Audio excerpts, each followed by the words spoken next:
আপনারা দেখছেন ২১শে টেলিভিশন। এখন রয়েছে দেশের টেলিকমিউনিকেশন খাত নিয়ে বিশেষ আলোচনা। আর এই আলোচনার জন্য আমাদের সঙ্গে যুক্ত হচ্ছেন mobile phone operator company Robi Axiata লিমিটেডের chief commercial officer Shihab Ahmed. জনাব শিহাব আহমদ, আপনাকে স্বাগত ২১শে বিজনেসে। ধন্যবাদ আমাকে আমন্ত্রণ জানানোর জন্য।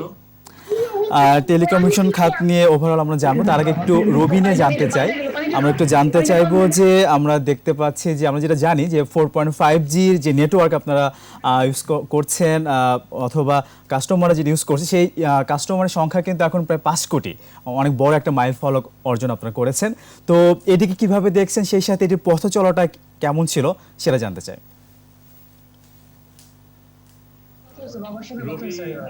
একটা লিডারশিপ পজিশন ক্রিয়েট করার জন্য 4G এবং 4.5G নেটওয়ার্ক নিয়ে কাজ করে যাচ্ছে। এবং আপনারা হয়তো জানেন যে আমরা 64টি জেলায় একসঙ্গে 4.5G নেটওয়ার্ক নিয়ে যাত্রা শুরু করেছিলাম। যেই দিন আমাদের লাইসেন্স দেওয়া হয়েছিল সেই দিনই আমরা একযোগে 64টি জেলায় 4.5G নেটওয়ার্ক স্থাপন করি রবির পক্ষ থেকে।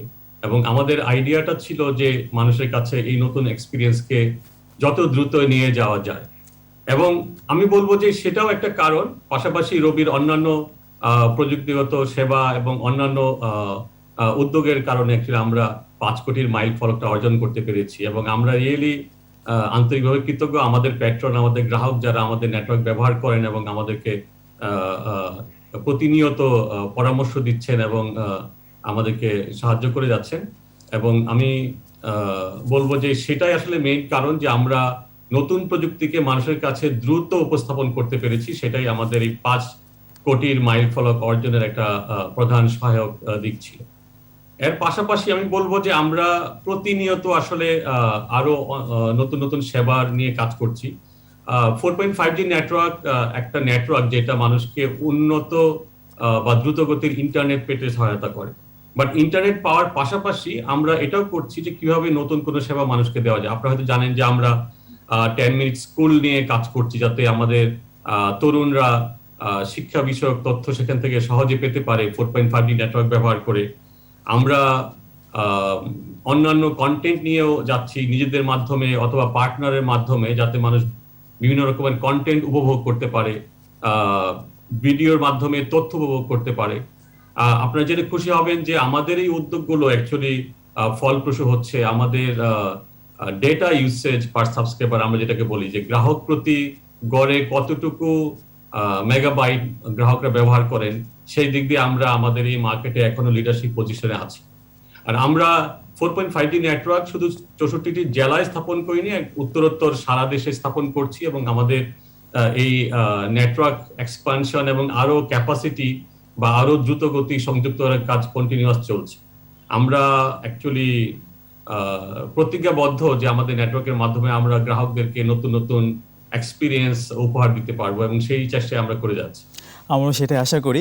আমরা সাধারণত 4G নেটওয়ার্ক শুনে আসলে অভ্যস্ত, তো সেখানে 4.5Gর কথা আপনারা বলছেন, তো কি আসলে বিশেষত্ব, কি অ্যাডভান্টেজ আসলে এই নেটওয়ার্কে? 4.5G নেটওয়ার্ক একটা 4G নেটওয়ার্কেরই উন্নততর ধাপ আপনি বলতে পারেন। সাধারণত 4G নেটওয়ার্কের অনেকগুলো স্টেপ থাকে। প্রাথমিক স্টেপটাকে বলা হয় 4G, তারপরে নেক্সট উন্নততর নেটওয়ার্ক যেটা, সেটাকে বলা হয় 4.5G, যেটাকে লং টার্ম ইভলিউশন বলা হয়ে থাকে। অর্থাৎ অনেক সময় ধরে উন্নত ডেটা নেটওয়ার্ক বা হাই স্পিড ডেটা নেটওয়ার্ক যে ইভলভ করেছে, সেটাকে জিএসএমএ বা আমাদের গ্লোবাল টেকনোলজিস্টরা এলটি বলে থাকেন, লং টার্ম ইভলিউশন। এবং এটার মাধ্যমে আসলে আপনি 4G নেটওয়ার্ককে আরো উন্নত করে বেশি স্পিডের ইন্টারনেট প্রদান করতে পারেন। অবশ্যই সেটার সাথে রিলেটেড প্রযুক্তিগত বিনিয়োগ করতে হবে, অর্থাৎ আপনার নেটওয়ার্কে ওই সংক্রান্ত যে ইকুইপমেন্ট দরকার সেগুলো বসাতে হবে। তার জন্য অবশ্যই বিপুল পরিমাণ বিনিয়োগের প্রয়োজন, এবং আমরা সেটা করেছি। এবং আমরা প্রথম থেকেই অ্যাকচুয়ালি আমাদের নেটওয়ার্ককে 4.5Gতে স্থাপন করার জন্য কাজ করছি। এবং 4.5G নেটওয়ার্ক বেশি গতি দেওয়ার কারণে দুইটা সাধারণ বেনিফিটের কথা আমি সরাসরি বলতে পারি। একটা হচ্ছে যে সেম নেটওয়ার্কে যদি সমান সংখ্যক গ্রাহক থাকে, তাহলে 4.5G নেটওয়ার্কে তারা বেশি গতি পাবেন, যেহেতু উন্নততর প্রযুক্তি। আরেকটা হচ্ছে যে কিছু কিছু সেবা আছে, হাই ডেফিনিশন ভিডিও বা এইচডি ভিডিও আমরা বলি, ওই ধরনের ভিডিও যদি কেউ উপভোগ করতে চান, তাহলে বেশি গতি থাকার কারণে তারা সহজেই সেটা উপভোগ করতে পারবে।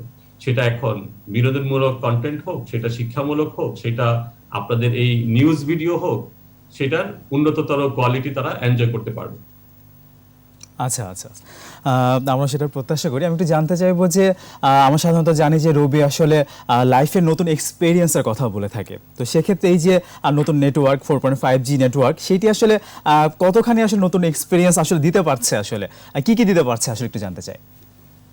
ওকে, অবশ্যই আমাদের অ্যাকচুয়ালি স্লোগান আপনারা হয়তো খেয়াল করেছেন, আপনার প্রশ্ন থেকে বুঝতে পারছি যে আমরা আগে আমাদের স্লোগান ছিল জ্বলে উঠুন আপন শক্তিতে, সেটাকে আমরা 4.5G লঞ্চ করার পর পরিবর্তন করেছি লাইফে নতুন এক্সপিরিয়েন্স।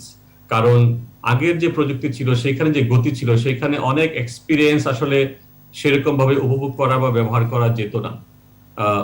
এর পাশাপাশি আমরা কিছু মডার্ন টেকনোলজিস ব্যবহার করে কিছু এক্সপিরিয়েন্স তৈরি করার চেষ্টা করছি। যেরকম আমি একটা এক্সাম্পল দিই যে আমাদের যখন করোনা ভাইরাসের প্রভাব শুরু হয় গত বছরের শুরুর দিকে, তখন আমরা আমাদের সরকারের সঙ্গে মিলে তথ্য প্রযুক্তি ব্যবহার করে, আর্টিফিশিয়াল ইন্টেলিজেন্স ব্যবহার করে আমরা করোনা ভাইরাসের প্রভাব কোন দিকে বেশি হচ্ছে, মানুষ কোন দিকে মুভ করছে, সেটা সরকারকে সহায়তা করেছি, যেটা আসলে আর্টিফিশিয়াল ইন্টেলিজেন্স বা ওই ধরনের অ্যাডভান্স টেকনিক ছাড়া সম্ভব না।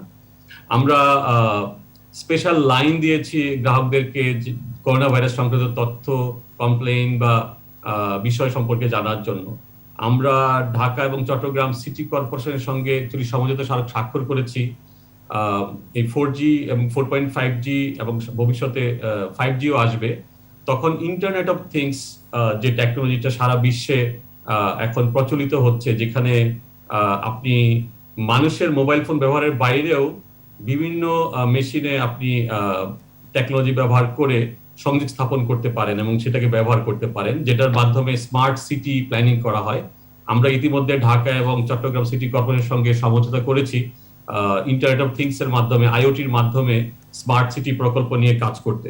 সো আমরা যত ধরনের নতুন নতুন প্রযুক্তি আসছে যেটা দ্রুতগতির ইন্টারনেট ব্যবহার করে অথবা ডেডিকেটেড স্পেকট্রাম ব্যবহার করে, বিদ্যুৎ তরঙ্গ ব্যবহার করে, সেইগুলোকে আমরা একের পর এক নিয়ে আসার চেষ্টা করছি এবং আমাদের গ্রাহকরা সাধারণ সেবার পাশাপাশি সেগুলোও পাচ্ছে।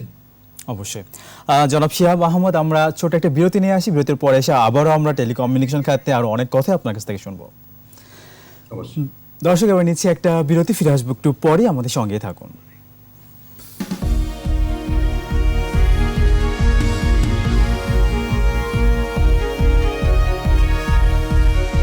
আবার স্বাগত কৃষি বিজনেসে। দর্শক, বিরতির আগে দেশের টেলিকমিউনিকেশন খাত নিয়ে কথা বলছিলাম mobile phone operator company Robi Axiata লিমিটেডের চিফ কমার্শিয়াল অফিসার শিহাব আহমদের সঙ্গে আবার ফিরছি আলোচনায়। জনাব শিহাব আহমদ, আপনি জানেন যে করোনার মধ্যে আমরা জানি যে বেশিরভাগ সেক্টরে কিন্তু বিভিন্ন ধরনের চ্যালেঞ্জ মোকাবেলা করে ব্যবসা করছে, তো সেক্ষেত্রে আসলে কি অবস্থা আপনাদের এই সেক্টরের, সে সাথে আরও জানতে চাই যে এই অবস্থায় রবি আসলে কি সেবা আসলে গ্রাহকদের দিয়েছে, একটু জানতে চাই আমরা। ধন্যবাদ। করোনা অ্যাকচুয়ালি একটা নতুন বাস্তবতা আমাদের সবার জন্য। গত বছর থেকে আমরা অ্যাকচুয়ালি এই গ্লোবাল প্যান্ডেমিক বা বিশ্বব্যাপী মহামারীর মধ্যেই আছি এবং এখনো আছি বলা যায়, কারণ এখনো পুরোপুরি নির্মূল হয়নি।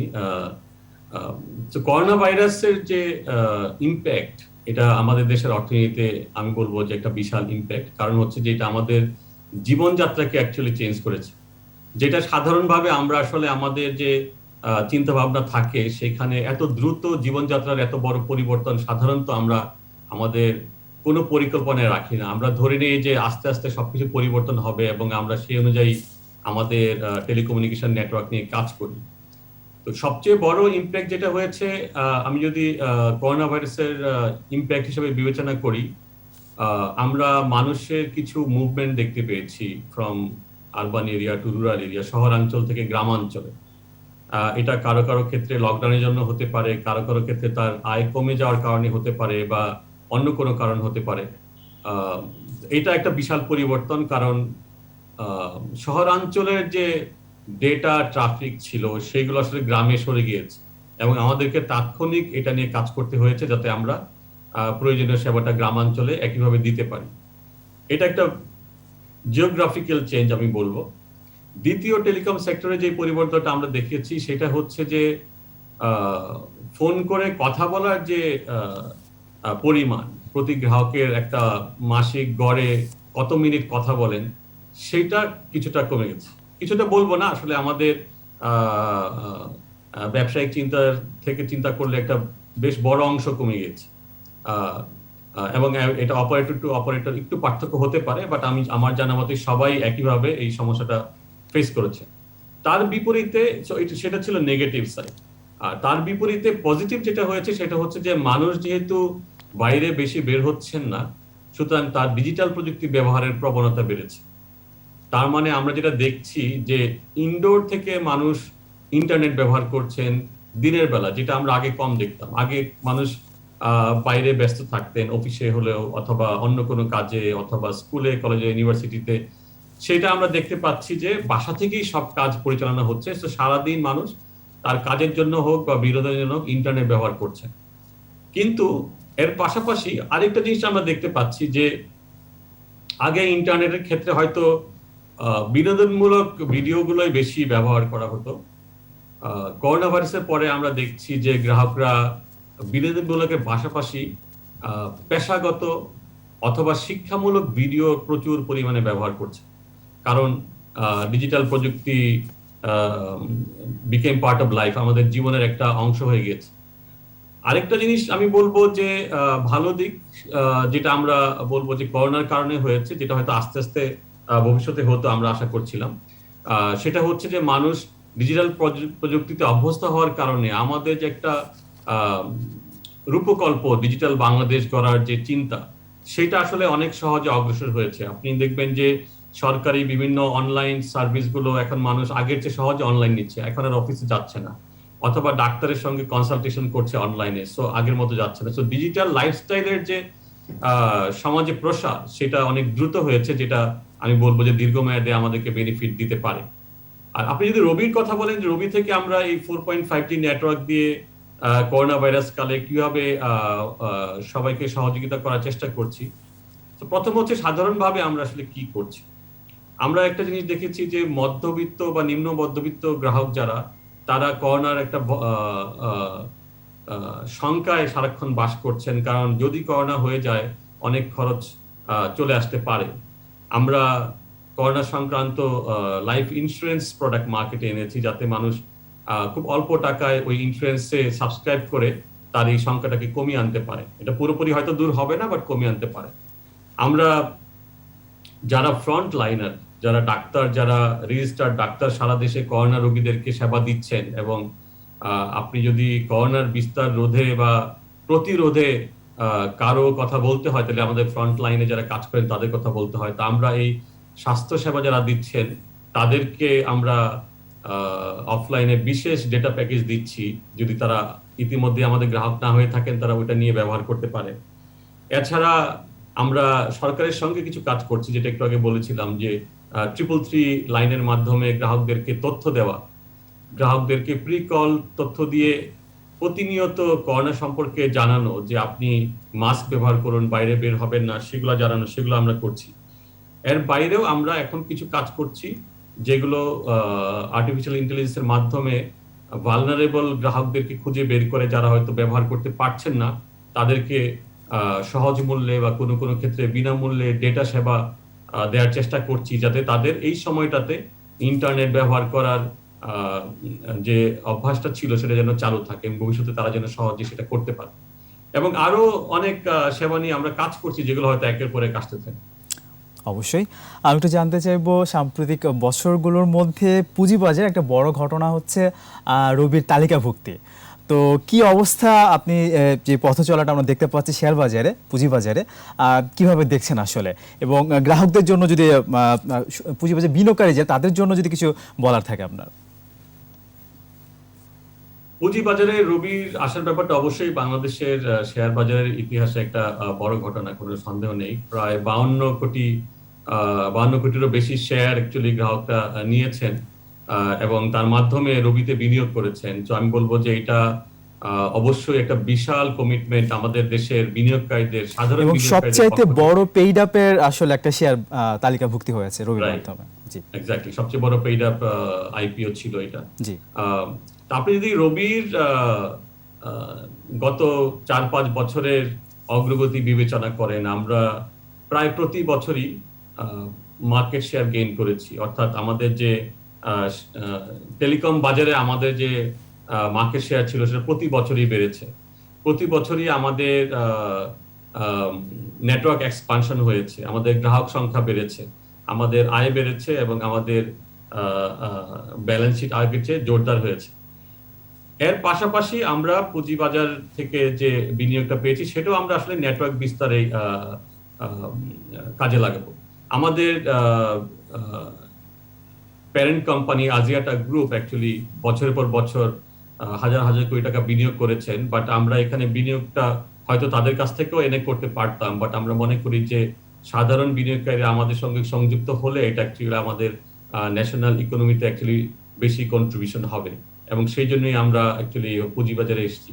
আর এর পাশাপাশি অবশ্যই রবির মাধ্যমে আমরা সরকারকে প্রচুর বিভিন্ন কর অথবা অন্যান্য ট্যাক্স পে করছি, যেটা অবশ্যই আমাদের রাষ্ট্রীয় কোষাগারের মাধ্যমে জনগণের কাজেই ব্যয় হচ্ছে। সেই হিসাবে আমি বলবো যে রবির এই শেয়ার বাজার অন্তর্ভুক্তি একটা বড় ঘটনা, এবং এটা যারা বিনিয়োগ করেছেন তাদের আস্থা ধরে রাখবে। আমি যেটা বলবো যে টেলিকম বিনিয়োগটা তুলনামূলকভাবে একটু মধ্য বা দীর্ঘমেয়াদী বিনিয়োগ। রবির পথচলা আরো চলতে থাকবে। আমাদের আশা করছি আমাদের মার্কেট শেয়ার গ্রোথ, আমাদের আয় আরো বাড়বে, এবং যারা বিনিয়োগ করেছেন এবং আস্থা রাখবেন তারা হয়তো ভবিষ্যতে সেখান থেকে ভালো কিছু পাওয়ার সুযোগ করতে পারে। আমরা সেটাই প্রত্যাশা করি। আমরা প্রত্যাশা করি যে শেয়ার বাজারে যারা বিনিয়োগকারী আছে তারা আসলে রবিতে বিনিয়োগ করে ভালো কিছু রিটার্ন পাবে, সে প্রত্যাশা আমরা করতেই পারি। একটু জানতে চাইবো যে রবির যে 24 বছরের যে পথ চলা, সেক্ষেত্রে দেশের অর্থনৈতিক সামাজিকভাবে রবির ভূমিকা বা অংশগ্রহণটাকে আপনি কিভাবে দেখছেন? 24 বছর মানে হচ্ছে আসলে 2 যুগ, রাইট? জি 2 যুগের পথ চলা। বাংলাদেশের টেলিকম সেবা যখন লিবারালাইজ করা হয়, সরকার বেসরকারি খাতে দেওয়ার সিদ্ধান্ত নেন, সেই দিন থেকেই আসলে রবি বাংলাদেশের টেলিযোগাযোগ খাতকে উন্নততর নেটওয়ার্ক দিয়ে সেবা দিয়ে জনগণের কাছে নেওয়ার জন্য কাজ করে যাচ্ছে। এবং এই 24 বছরে আমি বলবো যে রবি যেখানে একটা প্রাথমিকভাবে রিজিওনাল কোম্পানি হিসেবে শুরু করেছিল চট্টগ্রাম ভিত্তিক নেটওয়ার্ক হিসেবে, এখন সারা দেশে অ্যাকচুয়ালি একটা 4.5G নেটওয়ার্ক হিসেবে আবির্ভূত হতে পেরেছে, এবং 5 কোটি গ্রাহক আমাদের সাথে আছেন। এটাই একটা বড় আমি বলবো যে প্রমাণ বা টেস্টামেন্ট যে রবি আসলে গ্রাহকদের সেবা দিয়ে তাদেরকে তাদের যে চাহিদাটা সেটা তুলনামূলকভাবে ভালোভাবে পূরণ করে এগিয়ে যাচ্ছে আসলে। পূরণ করেছে। একটা জিনিস আমি এখানে বলতে চাই যে টেলিকম বিনিয়োগের একটা বৈশিষ্ট্য হচ্ছে যে এটা ইউরোপ আমেরিকাতে যেই টেকনোলজিটা ব্যবহার হয়, আমরা এখানে বিনিয়োগ করে ঠিক সেই টেকনোলজিটাই কিন্তু এখানে স্থাপন করছি। এবং রবি সারা দেশে 90-95 ভাগ মানুষের কাছে ইতিমধ্যে আমাদের সেবাটা নিয়ে গেছে লেটেস্ট টেকনোলজি, কাটিং এজ যে টেকনোলজি সেটা দিয়ে মানুষের কাছে উন্নততর 4.5G ডেটা নেটওয়ার্ক নিয়ে। এটা হচ্ছে জনগণের কাছে ডেটা নেটওয়ার্ক বা ডিজিটাল প্রযুক্তি নিয়ে দেওয়ার একটা কন্ট্রিবিউশন, এটা রবি করতে পেরেছে এবং অবশ্যই অন্যরাও করেছে। তার পাশাপাশি আমি বলবো যে রবি আর এর বাইরেও কিছু কিছু সামাজিক উদ্যোগ নিয়ে কাজ করছে, যেরকম আমি বেশ কিছু আগে বলেছি, যেরকম 10 মিনিট স্কুল বলেছি, সরকারের সঙ্গে অনেকগুলো কাজের কথা বলেছি। তার পাশাপাশি আপনি দেখবেন যে আমরা কিছু উদ্যোগ নিচ্ছি যেগুলো আসলে ইউনিক, বা আমরাই নিচ্ছি প্রথম বাংলাদেশ মার্কেটে। আপনারা হয়তো খেয়াল করে থাকবেন যে আমরা বাংলাদেশি উদ্যোক্তাদেরকে ডিজিটাল প্রযুক্তি ব্যবহার করার জন্য উৎসাহিত করার জন্য আর ভেঞ্চার নামে একটা প্রোগ্রাম করেছি, যার মাধ্যমে আমরা যারা নতুন নতুন ডিজিটাল প্রযুক্তি ব্যবহারের আইডিয়া নিয়ে এসেছিলেন তাদেরকে আমরা, শুধু আমরা না, অন্য উদ্যোগকারীরা সহ ফান্ডিং করার ব্যবস্থা করেছি, যাতে এই সেবাগুলো মানুষের কাছে তারা নিয়ে যেতে পারে। আমরা একমাত্র অপারেটর যারা বিডি অ্যাপস নামে একটা অ্যাপ স্টোর প্রায় 5-6 বছর ধরে আমরা গড়ে তুলছি, এবং আমি খুবই আনন্দিত এটা জানাতে পেরে যে সম্প্রতি আইসিটি ডিভিশন অ্যাকচুয়ালি এটাকে সিলেক্ট করেছে জাতীয় অ্যাপ স্টোর হিসাবে, কারণ এটাই একমাত্র অ্যাপ স্টোর বাংলাদেশের কোনো অপারেটর করছে। এর মাধ্যমে আমরা সারা দেশের আনাচে কানাচে ছড়িয়ে থাকা যে সফটওয়্যার ডেভেলপার, ওদেরকে অ্যাকচুয়ালি আমরা নেটওয়ার্কের সঙ্গে সংযুক্ত করছি জনাব সেবা শিহাব টেলিকমের আহমেদ, সঙ্গে। অনেক শুভকামনা আসলে রবির জন্য, সেই সাথে সেক্টরের জন্য অনেক শুভকামনা। আজকে এখানে শেষ করতে হচ্ছে, আপনাকে অনেক ধন্যবাদ আমাদেরকে সময় দেওয়ার জন্য। আপনাকে আবারও ধন্যবাদ আমাকে আমন্ত্রণ জানানোর জন্য। সবাইকে শুভেচ্ছা। দর্শক, এতক্ষণ দেশের কমিউনিকেশন খাত নিয়ে কথা বলছিলাম mobile phone operator company Robi Axiata লিমিটেডের চিফ কমার্শিয়াল অফিসার শিহাব আহমেদের সঙ্গে। আবারও নিচ্ছে একটা বিরতি, বেলা 2টা 35 মিনিট আবারও ফিরে আসবো একটু বিজনেসে আরও আয়োজন নিয়ে। আমাদের সঙ্গেই থাকুন।